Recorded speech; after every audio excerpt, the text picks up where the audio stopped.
Hoje nós vamos encerrar a nossa terceira temporada da série Quatro Olhares. Eu tenho ministrado essa série desde março, abril desse ano, alguma coisa assim. E a ideia é trazer 4 maneiras diferentes dos 4 evangelistas sobre episódios, fatos, ensinos da vida de Jesus. Tivemos 2 primeiras temporadas, falamos sobre os princípios de como cada um dos evangelistas, Mateus, Marcos, Lucas e João, iniciou contando a história de Jesus. Depois fomos para os coadjuvantes, aqueles personagens que estavam sempre entrando na história de Jesus, e seja num papel muito importante como o de Maria, de João Batista, dos apóstolos, ou aqueles que não eram tão importantes, mas eram coadjuvantes importantes para a história que eles desejavam contar. E desde algumas semanas atrás começamos uma terceira série que vamos encerrar hoje, uma terceira temporada, melhor dizendo, que é a temporada dos encontros. Nesses episódios últimos, nós temos visto como Jesus tem encontrado com indivíduos, com grupos de pessoas, com grandes multidões, e esses encontros sempre são transformadores, para o bem ou para o mal. As pessoas saem melhor ou pior, a depender da atitude delas em relação a Cristo. E nesta ocasião nós vamos para além de encontros com pessoas humanas, para adentrar naquilo que se costuma falar de mundo espiritual. Eu fiz uma pequena chamada em vídeo, alguns irmãos assistiram, em que quando eu falo de mundo espiritual, eu não estou falando de um mundo paralelo, como alguns podem imaginar.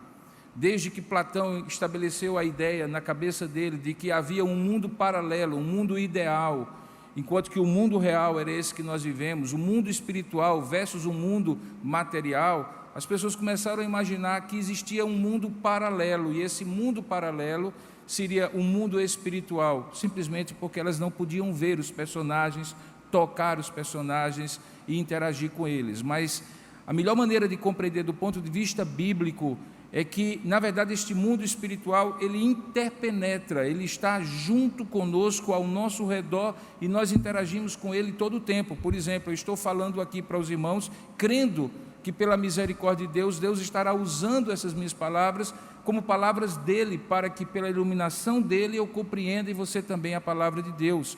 Ao mesmo tempo que estamos orando, e estamos orando aqui junto uns dos outros, tocando uns aos outros, de alguma maneira também estamos orando de maneira espiritual, conectando com a presença de Deus, que é Espírito, que está aqui, habita em cada um de nós, e na comunhão dos santos, na comunhão do povo de Deus. Portanto, quando a gente fala de mundo espiritual, a ideia não é uma coisa mística, de filme de terror, de filme de suspense. O mundo espiritual é um mundo muito real. Ele não é tangível, embora muitas vezes toque o que é concreto, como a gente vai ver hoje pela manhã e à noite, porém, ele é um mundo real. Ele estaria talvez para aquilo que muito semelhantemente nós chamaríamos de mundo virtual. Há uma curiosidade nessa questão da virtualidade que nós temos experimentado nesses últimos tempos. É que, por exemplo, essa mensagem que eu estou pregando aos irmãos, ela vai ficar no mundo virtual, no cyberspace, como as pessoas, no mundo cibernético, no ciberespaço, digamos assim. E pessoas décadas depois vão poder ouvir. E pessoas fora do tempo real, do tempo síncrono, no momento online mesmo, vão poder participar. E as orações que vamos fazer e que estamos fazendo serão ouvidos séculos depois, se Jesus Cristo não voltar. E terão os seus efeitos, porque este mundo espiritual está fora do tempo. Deus está fora do tempo, e este mundo espiritual também. Mas em alguns momentos, esse mundo espiritual, ele toca o mundo material, ele interpenetra esse mundo material, e nós podemos perceber a existência dele de maneira mais próxima. Portanto, não é algo que deveria nos assustar, porque nós somos seres espirituais que habitamos num corpo material. Nós não somos um corpo material que temos um espírito como se fosse um apêndice. Não, nós somos seres espirituais que receberam um corpo, e este corpo material que nós podemos tocar, abraçar, beijar, comer com ele, dormir, ele cansa, ele adoece, ele é um corpo material, porém que está inserido dentro de um contexto completamente espiritual. Essa é a melhor maneira de entender o mundo espiritual, até para que a gente não possa separar as coisas e fazer uma dicotomia muito perigosa, que é o que é espiritual e o que não é espiritual. E aí espiritual se transformar em algo que é meramente religioso. Aqui nós estamos fazendo uma coisa espiritual, mas lá, quando estivermos trabalhando, lá, quando estivermos estudando, não é espiritual. Isso decorre justamente dessa visão diferente. Pois bem, tendo dito isso, nessa longa introdução, que ainda vai ser um pouquinho mais longa para você compreender, porque vai servir para você hoje pela manhã e hoje à noite também, nós vamos encontrar nos evangelhos alguns desses momentos em que o mundo espiritual toca o mundo material, e muitas vezes de maneira negativa, de maneira maligna, porque neste mundo espiritual em que Deus é Senhor, como é Senhor sobre todas as coisas, não é apenas Ele que é um ser espiritual, o ser supremo espiritual, como o nosso catecismo nos ensina, mas também há outros seres espirituais que não são corpóreos, como nós somos seres espirituais, porém corpóreos. Os anjos, por exemplo, são seres espirituais não corpóreos. E ainda que no Antigo Testamento anjos possam aparecer de maneira corpórea, eles não têm corpo de fato, eles são seres espirituais. A Bíblia chama em Hebreus de espíritos ministradores. Alguns desses espíritos ministradores, ou alguns desses anjos, a palavra anjo significa enviado, mensageiro, portanto está a serviço de Deus. Em dado momento, que nós não sabemos exatamente quando, a Bíblia assim não revela, seguiram um desses anjos mais poderosos, talvez o mais poderoso deles, que era Lúcifer. Esse Lúcifer, que era um querubim ungido da guarda de Deus, uma das ordens, uma das classes angelicais, convivia na presença e na santidade de Deus, até que desejou ser igual a Deus, e se rebelou contra Deus. E nesse desejo maligno, ele tornou-se aquilo que nós conhecemos como, ou aquele que nós conhecemos como Satanás, o acusador, ou diabo, o inimigo de Deus. Junto a ele, uma quantidade expressiva de anjos seguiram nessa rebelião e se tornaram demônios. Portanto, demônios são anjos caídos em pecado que seguiram Lúcifer. Alguns desses demônios tiveram encontros com Jesus Cristo. Ou melhor dizendo, Jesus teve encontro com alguns desses demônios. E não é nada que ele o fez como um showzinho à parte, como eu falei no vídeo. Não é que ele tinha uma necessidade de mostrar o seu poder, simplesmente por mostrar o seu poder, de fazer uma sessão de descarrego qualquer, ou qualquer coisa parecida como um ritual de exorcismo, para que as pessoas fizessem e de repente olhassem para ele como algo extraordinário. Não, todas as vezes, assim como as curas que Jesus realizou, expulsões de demônios, foram em função daquilo que ele pretendia como demonstração da chegada do seu reino. Imagine que o reino de Deus engloba todo o universo, mas a submissão a esse reino implica numa aliança com Deus, de modo que quando Jesus Cristo vem, a terra é o reino de Deus e está na esfera do reino de Deus, mas existe um usurpador que faz uma espécie de reino que está ali contrastando com o reino de Deus, e por isso Jesus diz que o príncipe deste mundo está dominando este planeta e que o mundo jaz neste maligno, e que, consequentemente, quando Jesus Cristo vem e inaugura o seu reino, há um confronto. O reino de Deus vai se expandindo, e aquele reino que está ali como um reino parasita, que está dentro do reino de Deus, mas em oposição ao reino de Deus, se incomoda, se confronta, traz para si um incômodo espiritual, e você vai encontrar isso em vários momentos da Escritura, quando todos os evangelhos, todos os 4, contam a história de momentos em que isto é fato, que Jesus encontra-se com o mundo espiritual, particularmente confrontando esse mundo espiritual. Todos os evangelhos, especialmente os 3, contam relatos sobre isso. O Evangelho de João não conta nenhuma história sobre exorcismo, mas ele está claramente tratando dele quando, por exemplo, responde a algumas acusações de pessoas que dizem que Jesus está excomungando demônios ou expulsando demônios, não para o bem, mas para o mal, como a gente vai ver daqui a pouco. O Evangelho de João comenta sobre isso, embora não narre episódios. Mas quando você vai para os 3 evangelhos, Mateus, Marcos e Lucas, aí sim você vai encontrar várias ocasiões em que narrativas sobre confrontos de Jesus com o reino espiritual do mal acontecem. Você encontra, por exemplo, em Mateus capítulo 4, 24, um relatório sucinto sobre qual era a agenda de Jesus e que incluía a expulsão de demônios. É dito assim: e a sua fama correu por toda a Síria, e trouxeram-lhe então todos os doentes, acometidos de várias enfermidades e tormentos, endemoniados, lunáticos e paralíticos. Veja que os endemoniados faziam parte da agenda de Jesus e daquilo que as pessoas traziam para que ele resolvesse.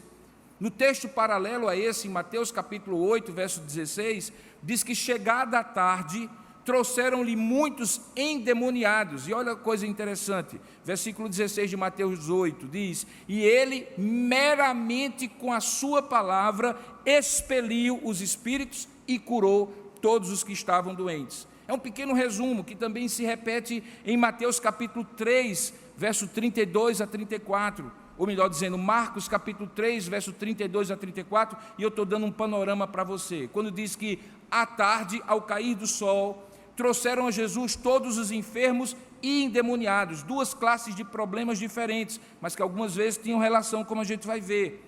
Toda a cidade estava reunida à porta daquela cidade, e ele curou muitos doentes de toda sorte de enfermidade, e também, veja aí o verso 34, expeliu muitos demônios, não lhes permitindo que falassem, porque sabiam quem ele era. Portanto, é muito claro, em vários momentos, que Jesus tem essa faceta do seu ministério, a ponto de provocar um episódio em particular, no qual os que eram sempre da oposição de Jesus, os fariseus e escribas, chegam a acusá-lo de ser ele, Jesus, o próprio mal, e que expulsava os demônios pelo poder dele mesmo, como uma forma de enganar o povo. Eles chegaram a chamar Jesus de Beelzebu. Só para você ter uma ideia, em Mateus capítulo 12, no verso 22, a história é contada assim: que lhe trouxeram um endemoniado cego e mudo, e ele o curou, passando o mudo a falar e a ver. E toda a multidão se admirava e dizia: é este porventura o filho de Davi? Mas aí os fariseus, ouvindo isto, murmuravam dizendo: este não expele demônios, senão pelo poder de Beelzebu, o maioral dos demônios. E Jesus, porém, conhecendo-lhes os pensamentos, disse assim: todo reino dividido contra si mesmo ficará deserto, e toda cidade ou casa dividida contra si mesma não subsistirá. E aí diz: olha, se Satanás espelha Satanás, então ele está dividido contra si mesmo. Como, pois, subsistiria o seu reino? Se eu expulso demônios por Beelzebu, Jesus continua a argumentação, por quem os expulsam os vossos filhos? Porque os vossos filhos, que são exorcistas, também expulsam, eles também estão expulsando por demônios, por isso eles mesmos serão os vossos juízes. Se, porém, eu expulso demônios pelo Espírito de Deus, o que era verdade, certamente é chegado o reino de Deus sobre vós. Então perceba que ele associava a expulsão de demônios à chegada do reino de Deus entre eles. Então, como é possível perceber, irmãos, você encontra episódios em que o acontecimento é apenas uma expulsão de demônios, e outros episódios em que, além de demônios, Jesus cura, porque a enfermidade de determinada pessoa estava associada ao fato de que ele era possesso ou ela era possessa de demônio. Hoje pela manhã nós vamos expor um texto em que Jesus só, se é que pode ser chamado de só, expulsa um demônio. E à noite nós vamos expor outro texto em que Jesus, além de expulsar o demônio, cura a enfermidade que estava associada àquela possessão demoníaca. E quando eu falo em possessão demoníaca, então é preciso que eu explique para você quais são as 3 modalidades que a Bíblia mostra que frequentemente o diabo trabalha, e os demônios também, contra nós, os seres humanos. Aquela primeira que é chamada de tentação. É algo de fora para dentro, é uma indução a pecar. Até o Filho de Deus foi tentado no deserto, você lembra a história em Mateus capítulo 4. De maneira um pouco mais intensa, há momentos de profunda opressão demoníaca, que ainda é algo externo, em que o demônio não está na pessoa, porém é algo que afeta e desestrutura as emoções, causando um abatimento espiritual. Em alguns casos de depressão profunda, que não tem a origem necessariamente num problema químico do cérebro ou numa tragédia pessoal que a pessoa não está conseguindo resolver, em alguns casos inexplicáveis, que aparentemente não há nenhuma relação de depressão com problemas do corpo orgânico ou problemas emocionais, em alguns casos a depressão é resultado sim de uma opressão demoníaca. Mas a coisa fica realmente complicada quando, além da tentação e da opressão, alguém é possesso por um espírito demoníaco. Essa possessão já diz pelo nome o que ela significa. O demônio toma conta da mente da pessoa, das emoções da pessoa, da vontade da pessoa.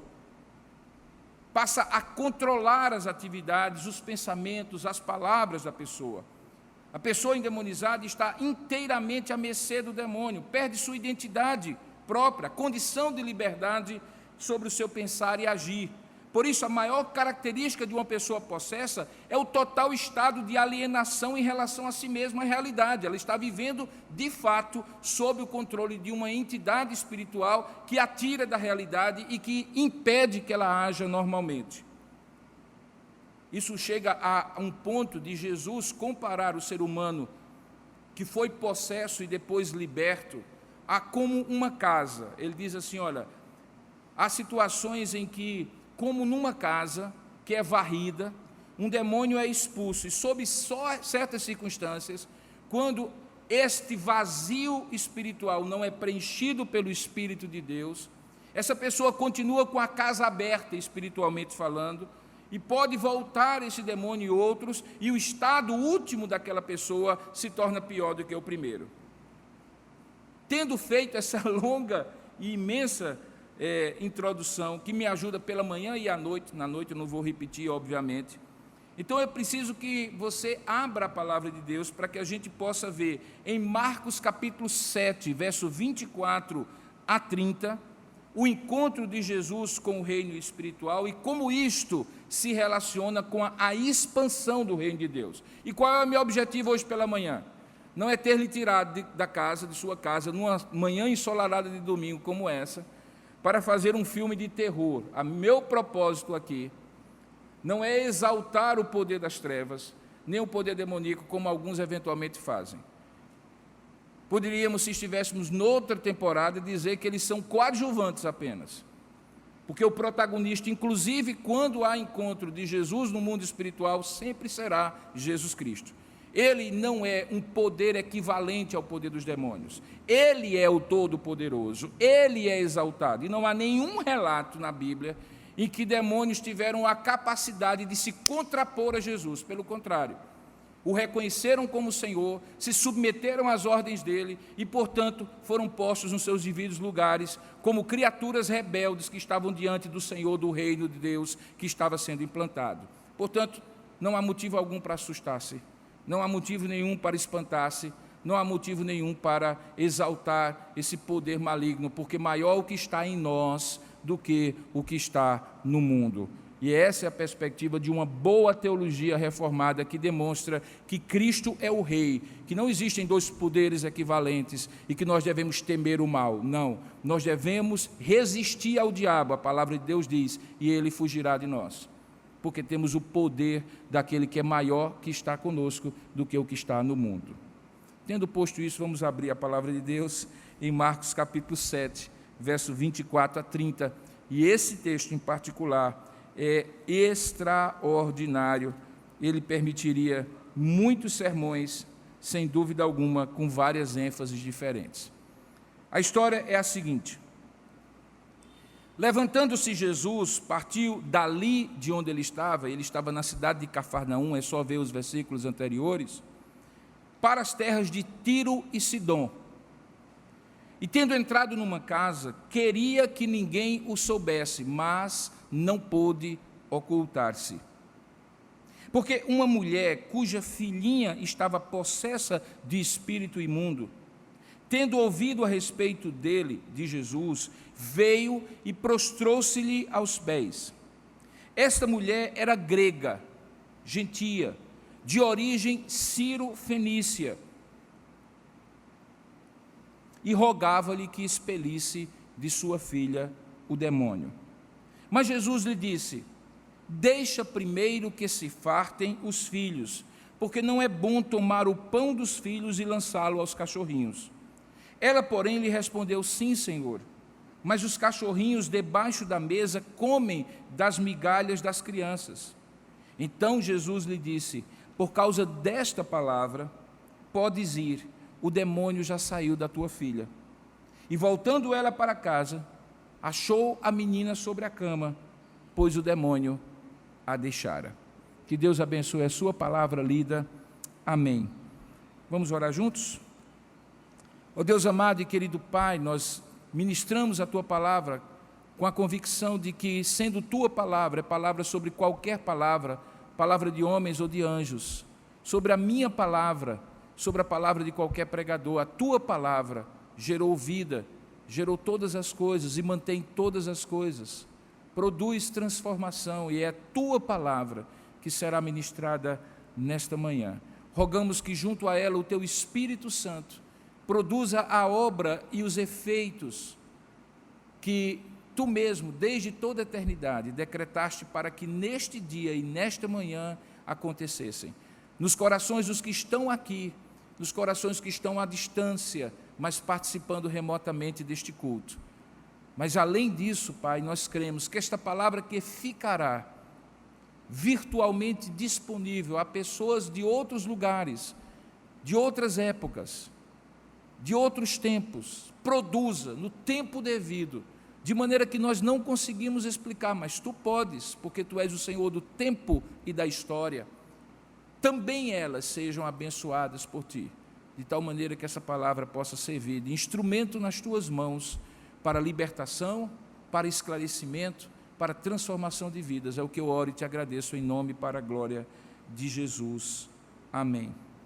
Queridos, essa palavra que se encontra em Mateus capítulo 15, verso 21 a 28 também, são os dois evangelhos que contam essa história, traça um momento do tempo de Jesus na terra com os seus discípulos, em que o primeiro ano, que nós chamamos de ano inaugural, quando multidões estavam ao seu redor, começa a ser substituído por um tempo em que Jesus está mais com os seus discípulos. Essa passagem acontece pouco depois de Jesus ter escolhido os seus discípulos e começado um trabalho de discipulado e de preparação deles para continuar a obra dele depois que ele fosse morto e ressurreto. Portanto, nós estamos num tempo em que Jesus estava na Galileia, na parte norte de Israel, tendo como Cafarnaum o seu ponto de partida, e ele fazia pequenas incursões de um dia ou poucos dias para as cidades vizinhas, mas todas elas ali naquilo que nós chamamos de Israel, ou terra prometida. Não era a região mais religiosa de Israel, que ficava ao sul, perto de Jerusalém. A região da Galileia é chamada de Galileia dos gentios, uma terra que estava em trevas e que com a vinda de Jesus raiou a luz. Era uma terra com profunda influência romana e grega, nesta ordem, atualmente, naquele momento, romana e antes dele, dos gregos, e consequentemente da cultura helênica. Na cultura helênica há vários deuses, inclusive alguns chamados semideuses, que são chamados de daimoni. Essa palavra que é usada na literatura grega para simbolizar seres espirituais, é usada aqui em outros textos da palavra, que está em grego no Novo Testamento, para mostrar uma entidade espiritual, um ser espiritual, como eu falei, que é oposto e maligno na sua essência. É chamado algumas vezes de espírito imundo.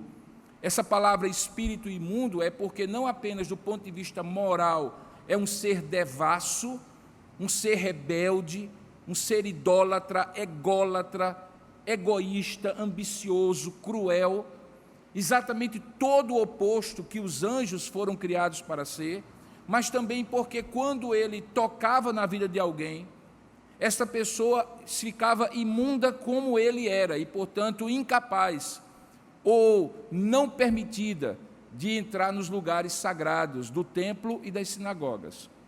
Portanto, quando alguém era tomado por um demônio, como também acontecia com aquelas doenças, como a lepra que eu falei domingo passado, essa pessoa sofria consequências que iam além da mera possessão. Essa pessoa adoecia de maneira holística, integral. Ela adoecia porque as emoções dela, obviamente, estavam sob o domínio daqueles seres espirituais. Havia uma dissolução da unidade familiar. Você encontra vários homens e mulheres correndo atrás de Jesus, pedindo pelo amor de Deus que Jesus cure ou liberte o seu filho ou a sua filha, porque era uma tragédia conviver em casa com uma pessoa assim. E, obviamente, separa aquela pessoa da comunidade, porque ela é vista como alguém que, se entrasse aqui na igreja, por exemplo, criaria um grande problema, uma grande celeuma, teria que ser expulsa, e muitas vezes eles eram tomados, como nós vamos ver hoje à noite, e colocados em separado e agrilhoados, presos, muitas vezes, para não causarem problemas, quando, na verdade, eles eram vítimas do problema que era causado pelos demônios. Nesse texto, portanto, Jesus está em Cafarnaum, numa região que já não era muito religiosa, mas ele resolve em algum momento separar para si os seus discípulos e ir para uma região que ficava mais ao noroeste de Cafarnaum, já perto do mar Mediterrâneo, na antiga Fenícia. Por isso essa mulher é conhecida como a mulher sírio-fenícia. Ela é sírio-fenícia porque ela estava numa região de influência síria, que fica um pouquinho ali ao noroeste de Israel, e tinha uma cultura fenícia, era mulher gentílica, não era judia. Ele vai para aquelas duas cidades que nós aprendemos quando estudamos História Geral, que eram as chamadas cidades-estados de Tiro e Sidom. Você deve lembrar isso da época do colégio. Os fenícios foram grandes mercadores, atravessaram os mares. Alguns dizem que eles descobriram a América, inclusive, primeiro do que Cristóvão Colombo. Eles eram mercadores por excelência. Na época do rei Salomão, eles forneceram toda a madeira do templo e alguns outros produtos que Salomão usou para confeccionar o templo. Mas eles eram pagãos. Eles adoravam vários deuses pagãos, seja sob a influência daquelas religiões primitivas que existiam naquela terra, os chamados cananeus, onde havia Baal, Baalins e assim por diante, seja pela influência grega com toda a sua mitologia e com a influência romana também com toda a sua mitologia. Então era um caldeirão de uma situação completamente oposta àquilo que você podia encontrar se estivesse num lugar influenciado apenas pela cultura judaica. Eles eram pagãos, estavam fora da aliança, e nós não entendemos, e ninguém explica, porque quando Jesus resolve tirar um tempo de reclusão com os seus discípulos, uma espécie de retiro espiritual, Jesus vai justamente para o centro de todo este lugar, que é oposto espiritualmente a tudo que ele é e tudo que ele ensina. Ele não vai para um lugar muito religioso perto de Jerusalém, onde certamente, ou muito provavelmente, não haveria essa situação, porque as pessoas já eram povo da aliança. Ele vai justamente para o epicentro de uma oposição espiritual que poderia a qualquer momento se manifestar. E se manifestou. Se você prestar atenção no texto, diz que quando Jesus partiu para as terras de Tiro e Sidom, veja aí o verso 24, ele entrou numa casa, não diz de quem, e o que ele queria era que ninguém o soubesse, que ninguém soubesse que ele estava ali, porque ele queria um tempo reservado com os seus discípulos, mas ele não pôde ocultar-se. Esse é o primeiro grande mistério do texto. O Deus que tinha a agenda nas suas mãos, que sabia desde o início qual era a sua missão, porque era o Deus encarnado que veio para morrer por nós e que claramente estabelece um programa, uma agenda, uma cronologia muito clara e muito na sua mão. Ele nunca era surpreendido. No entanto, vai para uma região que eu e você certamente não escolheríamos. Seria alguma coisa equivalente, sem querer ser politicamente incorreto, mas seria o equivalente a você fazer um retiro espiritual descendo as ladeiras de Olinda, em pleno carnaval. E aí esperar que você teria sossego para fazer as suas orações, suas leituras bíblicas, ou algo parecido. No entanto, Jesus escolheu aquele lugar, não se explica por quê. Agora, depois da história, nós sabemos por quê. Havia um encontro marcado com aquela mulher. Mas, aparentemente, no início, ele não tinha ido com esse propósito, tanto é que ele estava dentro da casa e queria ocultar-se. Mas havia uma agenda, e essa agenda tem uma interface muito clara com o mundo espiritual. Marcos diz que ele queria ocultar-se, mas o Deus que sabe e decreta todas as coisas, ou melhor, decreta todas as coisas e sabe todas as coisas, havia decretado e sabia que aquele encontro aconteceria. E de uma maneira absolutamente incompreensível para nós, aquele encontro aparece da maneira mais inusitada, porque, preste bem atenção, está ali um judeu, um mestre judeu, com os seus discípulos judeus, na terra de Tiro e Sidom, e aí aparece uma mulher, gentia, impregnada por uma cultura e por uma religião oposta ao judaísmo, com um problema que era absolutamente desafiador para qualquer mestre rabino judeu. Havia uma filha que, na sua inocência, estava possuída por um demônio. E aquela mãe, desesperada, tendo ouvido, diz o texto, tendo ouvido a respeito dele, veja aí no verso 25, veio e prostrou-se-lhe, mesmo sendo Ciro Fenícia, mesmo não sendo do povo da aliança, mesmo não acreditando no que Jesus ensinava, e mesmo não acreditando no que o judaísmo de vários séculos antes dela ensinava, ela, diante do desespero da possessão demoníaca de sua filha, vem até Jesus, se prostra aos pés de Jesus e clama, dizendo assim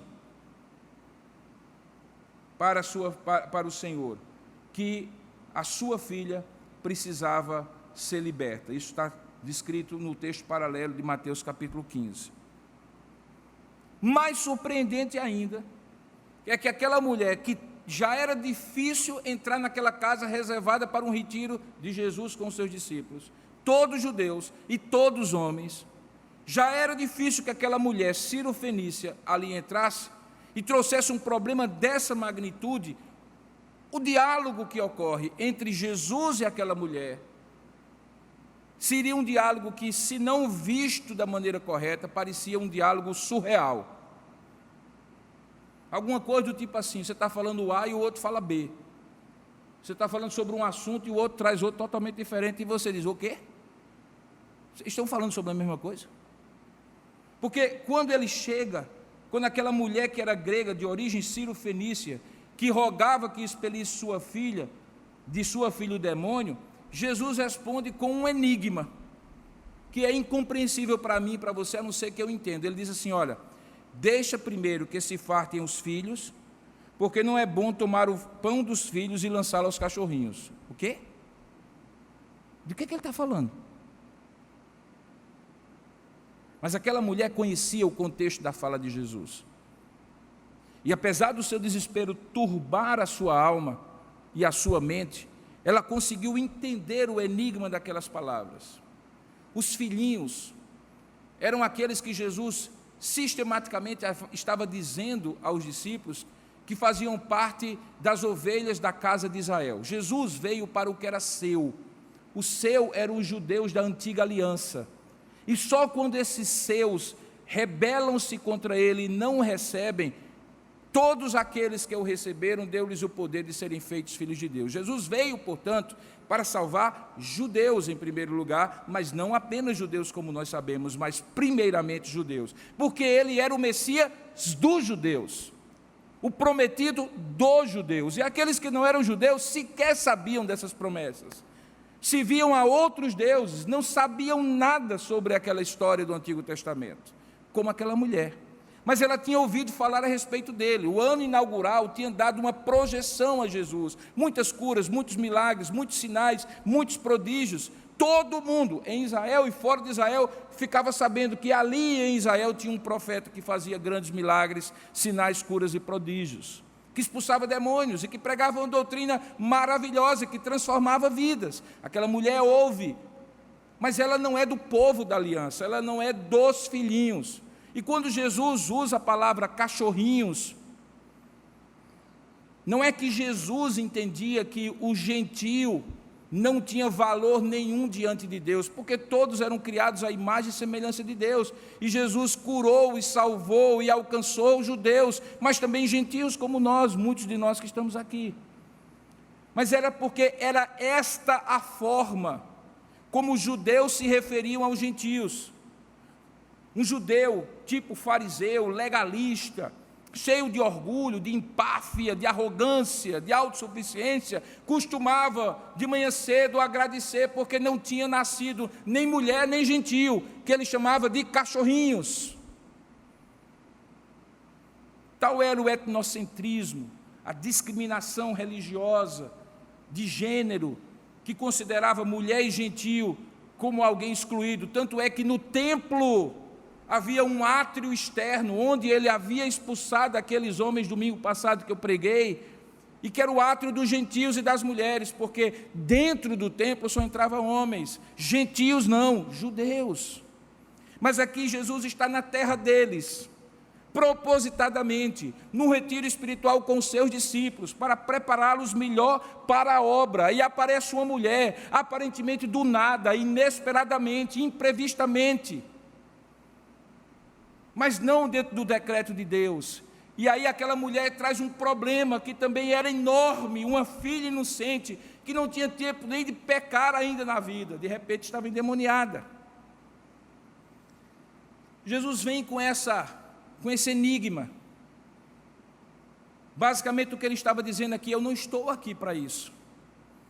No meu cronograma, que todos aqui estão sabendo, os 12, eu estou aqui para prepará-los para a obra.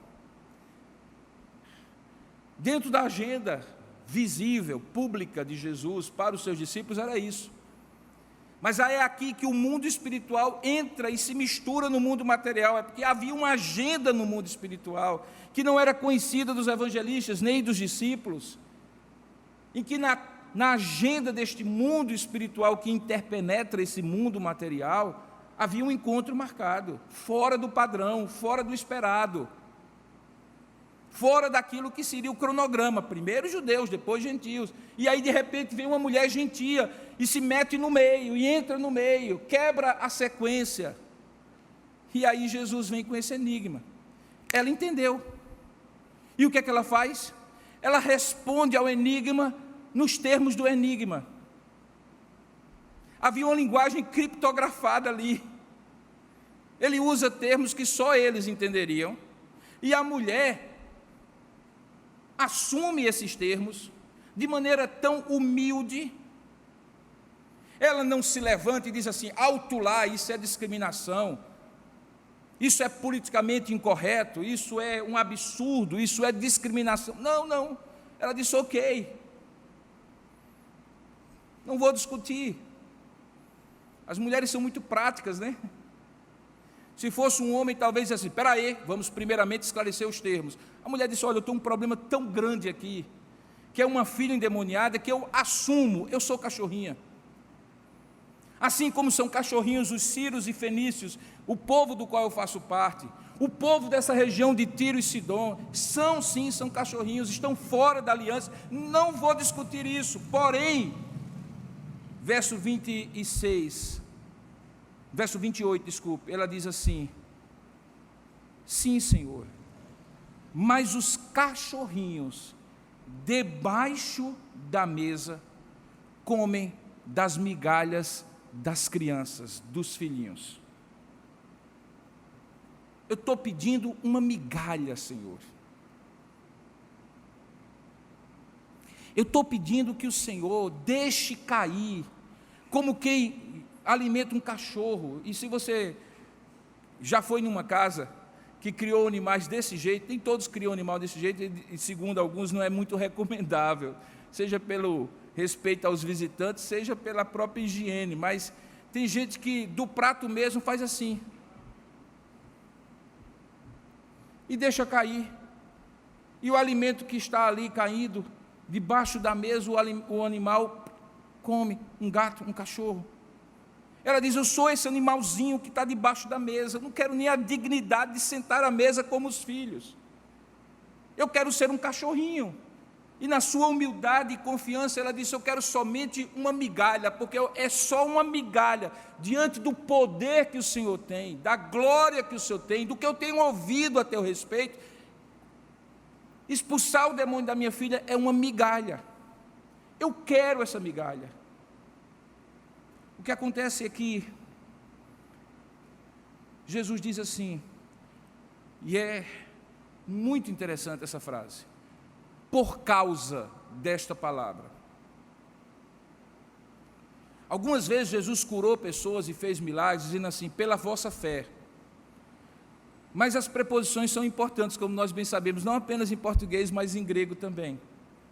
Pela é uma preposição instrumental, não é a causa.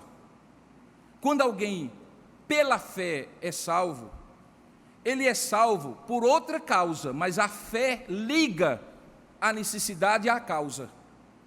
É pela fé. No fundo, ele é salvo porque, e aí vem a causa, Deus quis. Porque é Deus que é poderoso. Porque é Deus que faz. A causa sempre é Deus. Mas aqui há alguma coisa extraordinária, única, em toda a Bíblia, ou pelo menos em todos os evangelhos. Jesus declara, por causa desta palavra, por causa desta afirmativa, por causa dessa atitude humilde e confiante de uma mãe desesperada por causa de um demônio que toma conta de sua filha, por causa desta palavra, podes ir. O demônio já saiu. Está no pretérito perfeito, saiu, definitivamente, completamente, não está saindo, não vai sair, já saiu, por causa desta palavra, enquanto eu estou aqui com você, nesta casa, com os meus discípulos, e sua filha está lá, se debatendo numa cama endemonizada, por causa desta palavra, pode ir lá, o demônio lá, eu estou aqui, você está aqui, o pedido foi aqui, a conversa foi aqui, mas o demônio lá já saiu de sua filha. A palavra de Deus diz que, voltando ela para casa, achou a menina sobre a cama, pois o demônio já a deixara. Coisa extraordinária, essa história é uma história assim, daquelas histórias do Evangelho, maravilhosa, que tem ensinamentos profundos, mas que nesta manhã eu gostaria de dar um enfoque para você.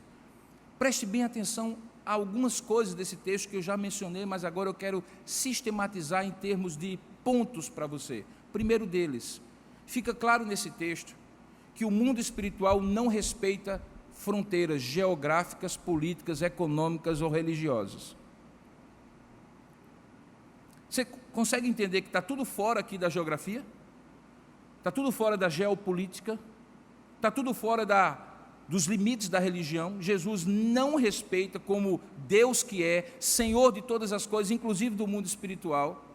Ele não respeita que para fazer um milagre, ele tenha que estar no lugar, na igreja, para que o milagre aconteça, e não lá no carnaval, ou lá naquele lugar de promiscuidade. Jesus não respeita isso, porque o mundo espiritual não é circunscrito a 4 paredes. Qual é a dedução disso? É que todas as vezes que você ouvir ou ver pessoas marcando lugar e tempo onde libertações possam acontecer, desconfie seriamente se essas pessoas não estão indo numa direção contrária de Jesus, que não respeita limites geográficos ou políticos. O poder dele é exercido onde ele quer, como ele quer, quando ele quer, independentemente das fronteiras e do tempo que as pessoas tenham para si. Perceba que na hora em que o demônio é expulso, nem mesmo a presença física dele é necessária. Ele está num lugar e a menina endemoniada está em outro lugar, e basta uma palavra dele para que, não no tempo e no espaço humanos, mas no tempo e no espaço espiritual, ele está presente, e estando presente lá, a menina é liberta. Nesse aspecto, ele parece muito com aquela cura do filho do centurião, que o centurião chega para ele e diz assim: Senhor, eu sou um homem que tem autoridade, e quem está debaixo da minha autoridade, eu digo assim, vai, ele vai, venha, e ele venha, ele vem. Então, é o seguinte, só basta uma palavra. Se o Senhor disser que meu filho estará bem, ele estará bem, e Jesus disse, pode ir, ele estará bem, sem estar presente, porque a ação de Deus espiritual, no mundo espiritual, não se restringe a qualquer limite geográfico, político, religioso. Deus é o Deus que ordena o mundo espiritual, que está no controle do mundo espiritual, que não se limita ao tempo do homem e que age conforme a sua soberana e resoluta vontade soberana. É Ele quem faz. Isso fica muito claro. Consequentemente, eu não preciso marcar dia, eu não preciso marcar horário, eu não preciso seguir um ritual, que tem que ser sempre assim, que eu tenho que usar um crucifixo, que eu tenho que usar determinadas palavras, que eu tenho que ler determinadas passagens, que eu tenho que saber o nome do demônio para poder falar o nome dele, para ele poder me respeitar. Ele aqui nem fala com o demônio, e o demônio nem faz parte da narrativa. O demônio é afetado lá, sem que ele saiba sequer o que está acontecendo aqui. Portanto, fica muito claro que esse texto demonstra o controle completo e absoluto do mundo espiritual, que Jesus e só Jesus tem. Mas perceba algo mais. Perceba que nesse texto há uma relação que eu falei no início, na introdução, que interpenetra, que envolve, que está tudo junto e misturado, de modo que quando a gente fala de mundo espiritual e mundo não espiritual, mundo material, a gente pode, mesmo que seja muito didático explicar isso, mas cometer um equívoco, que é achar que são instâncias não comunicáveis, que são departamentos que não se comunicam, e o mundo material vive segundo as suas regras e sua história, sem nenhum tipo de interferência do mundo espiritual e vice-versa. Isso não é verdade. Frequentemente, quando eu estou visitando alguém, como visitei ontem à tarde, uma pessoa que está passando por um grande problema, ela diz assim, olha pastor, eu estou entendendo tudo isso, que eu preciso tomar um remédio, eu estou entendendo que eu preciso ser ajudada por um aconselhamento, mas o meu problema também é espiritual. É como se na cabeça dela ela dissesse assim, o remédio não é espiritual, o aconselhamento não é espiritual, mas tem uma questão espiritual aqui que é separada, e eu disse para ela, não esqueça isso, tudo isso é espiritual, porque se você tomar um remédio e não orar, e não pedir a Deus que aquele remédio funcione, e Deus não haja por intermédio daquele remédio, pode ser o fármaco mais poderoso, não vai produzir o efeito. E se você estiver diante de uma pessoa que lhe der bons conselhos, mas Deus não tornar esses bons conselhos algo que você internalize, e que seja usado como palavras que Deus usa para transformar a sua vida, aquelas palavras serão vazias. Então tudo está junto, este mundo espiritual está muito claro. E por que está aqui no texto muito claro? Porque veja, aquela situação daquela menina provocou uma verdadeira revolução na vida daquela mãe. Ela se arrisca, ela se humilha, Ela vai além do que se esperaria de uma mãe. Ela se submete a um poder externo, de um Deus que ela não conhecia e que para ela era externo, de uma cultura que na antiga aliança, no Antigo Testamento, era uma cultura que vivia às turras com a cultura judaica. Quem nunca ouviu as histórias de Baal e Balaíns do Antigo Testamento, as lutas dos cananeus versus os judeus ou os hebreus? Quem nunca ouviu no Antigo Testamento? Há várias batalhas.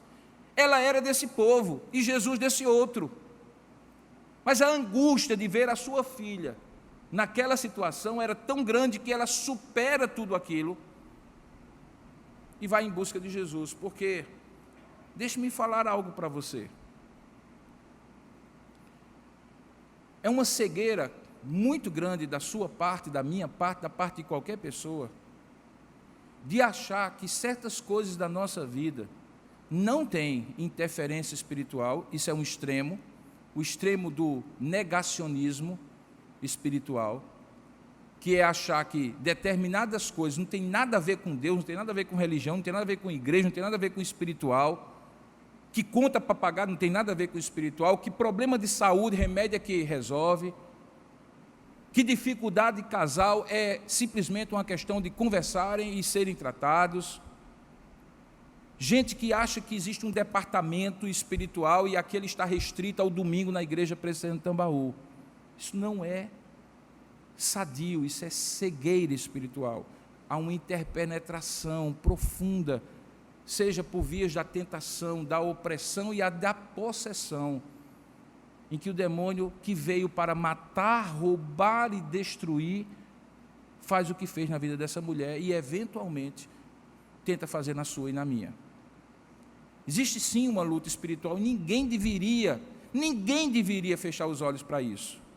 Não é o caso de ir para o outro extremo, de ver diabo em tudo que é quadro pendurado na parede, como alguns pensam, em toda expressão de arte, em toda música tocada pelo contrário, como foi numa época dos LPs, que as pessoas tocavam e ouviam demônios por intermédio daquelas músicas que não tinham nada a ver. Não é uma questão de ser místico, não é ir para o outro extremo, mas é estar de maneira tão equilibrada que você não nega a interferência bendita e maligna, dependendo da origem espiritual na vida, mas também ao mesmo tempo você não vê isso como a explicação única, como se você fosse um refém aqui de poderes que lhe controlam como marionetes. Não, nem uma coisa nem outra, mas parta do princípio, do que Paulo ensina em uma de suas cartas, quando ele diz que a nossa luta não é contra a carne, nem contra o sangue. Essa expressão você conhece, significa não é contra os aspectos humanos da vida. Carne e sangue é a coisa biológica, orgânica, natural das coisas, não sobrenatural. Mas é contra principados e potestades, contra dominadores deste mundo que ele chama de tenebroso, obscuro, muitas vezes incompreensível para nós que estamos aqui, mas que somos afetados por ele. Portanto, queridos, não caia na cegueira de negar, e também não caia naquela esparrela de achar que é tudo demônio, porque não é tudo demônio. Tem gente que está doente porque está doente, e não porque está demonizado. Tem casal passando problema porque existe problema de temperamento, de infidelidade, e de tantas outras coisas que devem ser tratadas pelo casal. No entanto, não tenha dúvida que, como todo ladrão sorrateiro, como todo marginal sorrateiro que só quer uma oportunidade, toda fresta, toda flanco, toda abertura, todo lugar que nós dermos ao inimigo, pode ter certeza que há três coisas que deixou um buraco, ela entra: é água, ar e diabo. Deixou um buraco, o ar entra. Deixou um buraco, a água entra. Deixou um buraco, espiritualmente falando, o diabo entra. Então olhe que essa mulher compreendeu que aquele rabino judeu, de quem se falava muito, podia resolver um problema que provavelmente já atormentava aquela mulher vários anos com aquela filha. e por isso ela buscou ajuda, porque o mundo espiritual interpenetra todas as dimensões da nossa vida. Não descuide disso. Não descuide disso. O alerta que é dado é que o diabo anda ao nosso derredor, como leão que ruge, procurando quem possa tragar. E se você olhar o comportamento de um predador como o leão, ele vai procurar 3 tipos de presa. E eu espero que você não esteja nessas 3 categorias. Um leão procura uma presa já envelhecida, que não pode defender a si mesmo, não tem nem sequer agilidade para correr. E talvez isso represente uma fé envelhecida, um costume religioso que já não é vivo e que se cristalizou na sua vida e que eventualmente nunca foi renovado pelos meios de graça que permitem que a sua fé, mesmo que seja de vários anos, continue viva. Ou então, aquela presa que está doente e, portanto, limitada pela doença para se defender ou para correr. E talvez isso retrate a condição espiritual de muitos que podem ser tragados pelo diabo, atingidos pelo diabo, porque estão espiritualmente doentes. E o nome da doença espiritual chama-se pecado.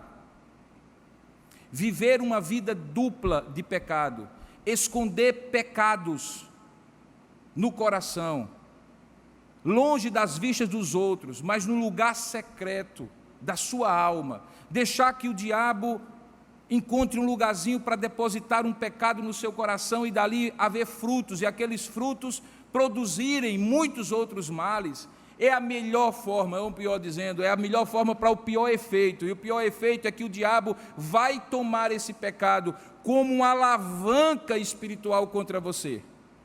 Alguém já disse: dê-me uma alavanca e eu moverei o mundo. Do ponto de vista espiritual, é: dê-me um pecado e eu destruirei sua vida. É assim que o diabo faz. Ele nos faz pecar e usa o pecado para nos desmoralizar espiritualmente, para tirar o nosso ânimo espiritual, para nos desestimular. Quando eu vejo alguém sem vontade de ler a Bíblia, sem vontade de orar, sem vontade de frequentar e servir ao Senhor, é possível, não estou dizendo que é sempre, mas é possível que essa pessoa esteja lutando no seu coração com uma vida dupla, com um pecado oculto, que tira, drena, como um parasita, drena a energia de um ser. O pecado drena a energia espiritual e o diabo se utiliza disso.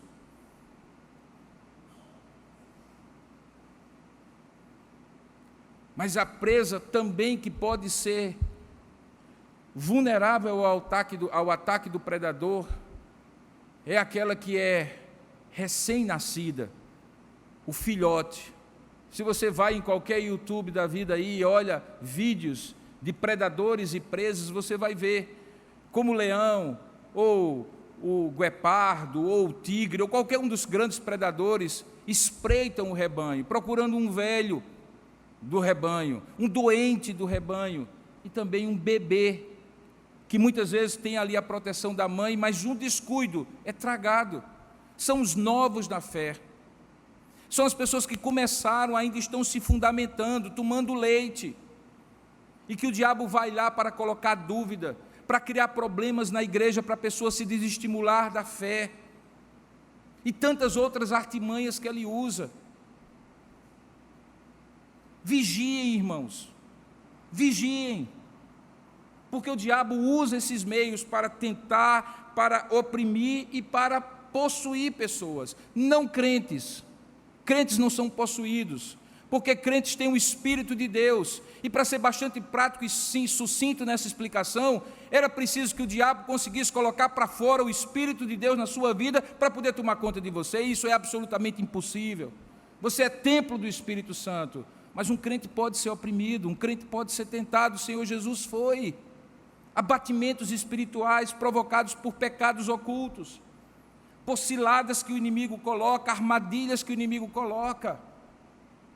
Paulo, escrevendo aos Efésios, diz que eu preciso entrar na vida a cada dia, quando eu abro os olhos, e um novo dia me é dado, não como se eu estivesse indo para um playground, mas para um campo de batalha. Por isso ele diz: revestivos de toda a armadura de Deus, porque ninguém vai para a batalha sem armadura.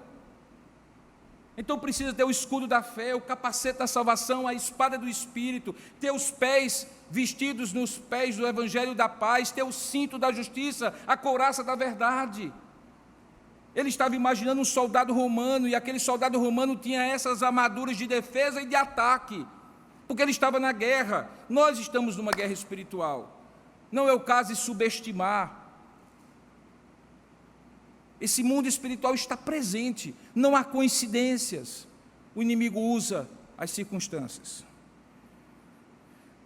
Perceba, portanto, a destruição que ele provocou na vida daquela mulher, que precisou superar todas as barreiras para buscar a Jesus.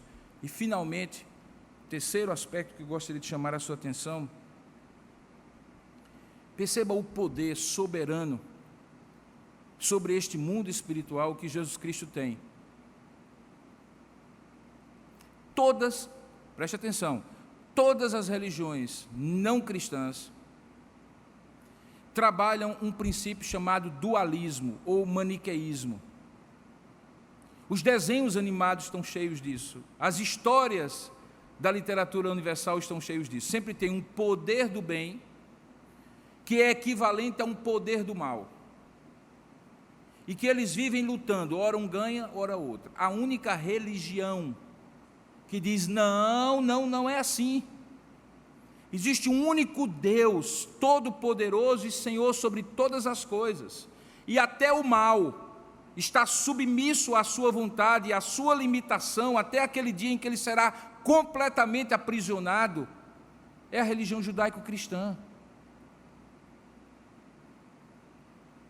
Esse demônio, a gente não sabe nem o nome, nem como é que aconteceu.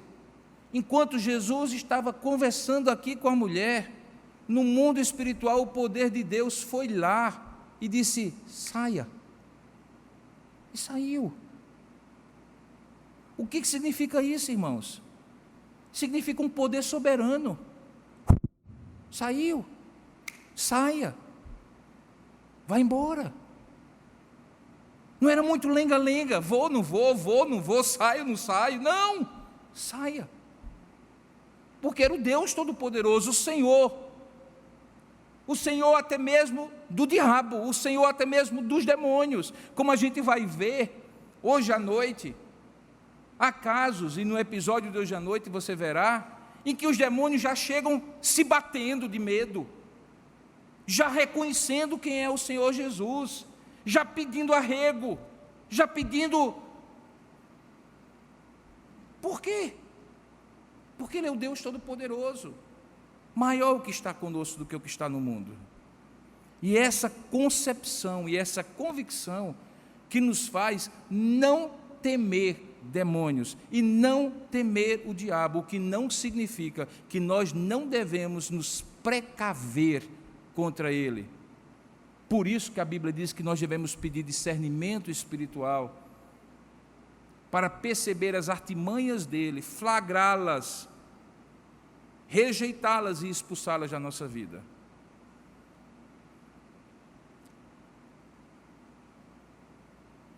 Ontem eu desci para gravar aquele vídeo que eu postei, e eu estou encerrando a mensagem, o restante eu falo à noite, e havia 4 adolescentes, que até as vozes deles saíram no fundo da gravação. A piscina estava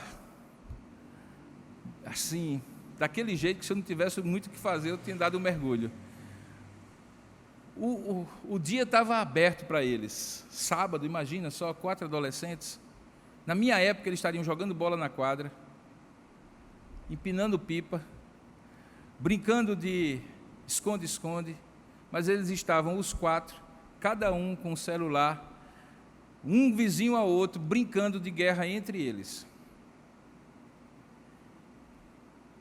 Essa realidade é a realidade que todos nós conhecemos, nossos filhos, netos e assim por diante. Eu não vou falar sobre ela nesse momento. Mas aí, quando eu terminei de gravar, eu, passando ao lado, brinquei com eles e disse assim: e aí, quem é o herói e o bandido? O idiota aqui perguntou isso. Quem é o herói e o bandido? Eles olharam assim para mim como se eu estivesse falando uma outra língua. Um deles fez assim, com aquele gesto típico do adolescente. E aí eu percebi a idiotice minha. Não tem herói e bandido, você entende? O joguinho de guerra deles não tem herói e bandido. Você ora pode ser o herói, você ora pode ser o bandido. Na nossa época de infância, ou você era herói ou você era bandido. Ou como a gente dizia lá em Campina Grande, ou você era polícia ou você era bandido. Às vezes você gostava de ser bandido, porque você fugia e mostrava que corria mais e o outro não conseguia pegar. Às vezes você gostava de ser herói, polícia, porque articulava e pegava o sujeito. Houve uma época que ficou muito claro o que era o bem e o que era o mal. Grande parte das mudanças culturais que nós vemos nos dias de hoje é que isso está muito misturado. E há uma advertência na palavra de Deus, diz assim: ai daqueles que chamam bem de mal e mal de bem, que não deixam claro que todo bem e toda boa dádiva vem do Pai das luzes, em quem não há sombra de variação, e que toda maldade, mentira e pecado vem das trevas de Satanás e dos seus demônios, que vieram para matar, roubar e destruir. Cuidado, povo do Senhor, para que a gente não comece a relativizar e misturar as tintas, e quando você mistura as tintas fica um marrom, uma coisa esquisita que você não sabe mais o que é. Nós vivemos numa cultura em que um sermão como esse é politicamente incorreto, porque falar de demônios parece de um fundamentalismo medieval, mas a maior prova de que eles existem e que houve encontros de Jesus com eles é que se eu creio em Jesus, eu tenho que crer em demônios, porque Jesus se encontrou e confrontou, falou sobre eles e os expulsou. E a não ser que Jesus fosse um louco que expulsasse coisas que não existem, certamente ele expulsou seres espirituais que existem. E eles estão mais próximos, eles estão mais presentes e mais atuantes do que os videogames atuais tentam nos mostrar, em que o mal às vezes não é tão mal e que o bem às vezes não é tão bom. Não, o bem é bom e ele representa Deus, e o mal é mal. Não são equivalentes. Deus prevalece, mas é preciso que eles sejam denunciados, conhecidos e confrontados. E foi isso que Jesus fez. Querido, eu não sei, como eu falei no início, que tipo de repercussão essa mensagem tem, particularmente na sua vida. Eu sei que os pastores, pregadores costumam dizer isso ao final dos sermões. Mas eu sei o seguinte, que é virtualmente impossível que você esteja passando em algum momento da sua vida sem uma ação divina e uma oposição do inimigo. Às vezes ela é mais visível e clara, você consegue percebê-la. Outras vezes ela é mais sutil e escondida. Aquelas lutas que a gente diz que passa, elas têm sim uma profunda influência do inimigo. Não é para ver ele em todo lugar, quando na verdade existem causas secundárias humanas que nós temos que resolver. Mas é preciso abrir os olhos, e eu não sei se você está com os olhos abertos. E eu gostaria de orar para que Deus pudesse lhe dar um discernimento espiritual e os meios, à luz da palavra, dos meios de graça, para vencer suas batalhas espirituais. Porque não é somente Jesus que se encontra no mundo espiritual batalhando, você também precisa estar nessa batalha. Portanto, curva a sua cabeça por um instante, feche os seus olhos. Você que está aqui e você que está nos acompanhando também na internet. Eu gostaria que você pudesse, nesse momento, de maneira muito simples, pedir a Deus que pudesse lhe dar o discernimento, a percepção de como os demônios, como o inimigo tem tentado você, tem oprimido em alguns momentos você. E talvez até tenha possuído pessoas que de alguma forma lhe afetaram espiritualmente. Não subestime isso. Não pense que é algo simples de ser combatido. Coloque essa situação que Deus traz à sua mente, à sua memória. Coloque agora em oração diante de Deus. E peça a Deus que pela sua graça e misericórdia você tenha o discernimento espiritual, o poder espiritual de resistir ao diabo, para que ele fuja de você, a repreendê-lo, a expulsá-lo de qualquer esfera da sua vida. Vamos orar juntos por isso. Eu quero orar com você e por você. Ó Deus amado e querido Pai, a Tua palavra, como nós pedimos, foi ministrada e exposta diante do povo do Senhor. Ela é poderosa para si mesma, por si mesma, fazer a obra que o Senhor já destinou no coração de cada uma dessas pessoas. Daqueles que estão aqui, neste lugar e agora, e daqueles outros em outros lugares e em outros tempos. Somente crendo, Pai, neste mundo espiritual é possível compreender que Tu certamente podes e desejas libertar filhos Teus, famílias do Senhor, situações que muitos estão vivendo sob a influência e ação do inimigo e que precisam ser discernidas espiritualmente, para além da nossa capacidade intelectual de fazer as leituras que são necessárias. Que o Teu Espírito que habita nos verdadeiros filhos e filhas Tuas que estão me ouvindo agora e acompanhando comigo essa oração, possam ser movidos pelo Teu Espírito Santo, não de maneira mística, misteriosa, mas de maneira muito clara, sobrenatural sem dúvida, mas de maneira muito clara, para tomarem posição de defesa contra este mundo espiritual maligno, mas não ficarem acuados na defesa, mas usarem o poder da Tua palavra, que é a espada do Espírito, que o Teu Filho usou quando disse está escrito, e com o está escrito da Tua palavra repeliu a tentação do inimigo.